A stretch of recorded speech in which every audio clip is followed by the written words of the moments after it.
ભરૂચ જિલ્લામાં હાલમાં જ ખર્ચી ગામનો યુવાન હેલિકોપ્ટર લઈને લગ્ન કરવા આવેલા યુવાનનો વિડીયો સોશિયલ મીડિયામાં ખૂબ જ વાયરલ થયો હતો, જેમાં એક ચડોતરના યુવાને કરેલી અભદ્ર ટિપ્પણીઓને લઈને આદિવાસી સમાજના લોકોમાં ભારે આક્રોશ ફેલાતા આજે શુક્રવારના રોજ હાટોમાં તીરકામ સાથે કલેક્ટર કચેરી ખાતે મોટી સંખ્યામાં એકત્ર થઈને આવેદનપત્ર આપી ઉગ્ર રજૂઆત કરાઈ હતી।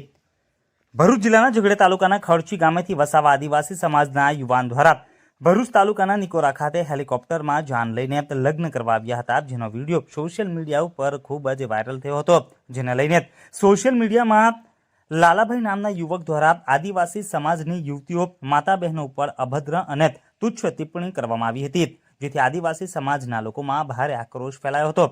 આ વાત સમાજના લોકોમાં ફેલાતા આજે શુક્રવારના રોજ 12:30 કલાકે ભરૂચ જિલ્લા કલેક્ટર અને એસપીને આવેદન આપી સોશિયલ મીડિયામાં ટિપ્પણી કરનારને ઝડપી પાડી તેના વિરુદ્ધ કાયદેસરની કાર્યવાહી કરવાની માંગ કરવામાં આવી હતી। મોટી સંખ્યામાં કલેક્ટર કચેરી ખાતે ભોલાવ સર્કિટ હાઉસ ખાતેથી હાથોમાં તીરકામઠા સાથે રેલી સ્વરૂપે કલેક્ટર કચેરી ખાતે પહોંચી ભારે સૂત્રોચ્ચાર સાથે કચેરી ગજવી મૂકી હતી।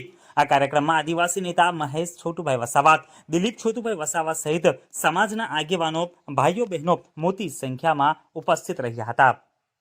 મારું નામ યશવી પ્રતિક વસાવા ઉર્ફ રીટા અને અમારા ફાધર છે રામજીભાઈ ત્રિભુવનભાઈ વસાવા। તારીખ 16 તારીખે મારી નાની બેન વૈશાલીના લગ્ન હતા, તો ખર્ચી ગામના સુખદેવભાઈ વસાવાએ અમારા ઘરે હેલિકોપ્ટર થી જાન લઈને આવેલા। એ અમારે ખૂબ આનંદની બાબત છે કે અમારા આદિવાસી બી બહુ આગળ આવીને આજે આ કામ કર્યું છે, એટલે બધાને બહુ ખુશી થયેલી।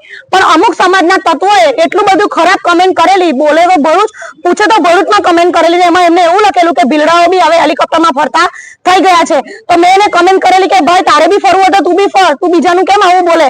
તો એને મને અભદ્ર ભાષામાં બહુ જ ખરાબ ટિપ્પણી કરેલી છે, જે હું બધા વચ્ચે બોલી શકું તેમ નથી।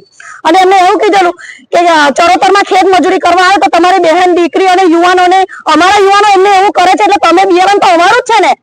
અને એમને પોતે એવું કીધું કે હું મહાદેવના મંદિરનો પૂજારી છું, તો મારે એને એવું કહેવું છે કે તું મહાદેવના મંદિરનો પૂજારી છે તો પાર્વતી માતા કોણ હતો? પાર્વતી માતા આદિવાસી ભીલ હતા, બરાબર? અને હર્ષસંઘવીને જેવી રીતે તમે વરઘોડો કહેલો એવી રીતે વરઘોડો કાઢવો જ પડે।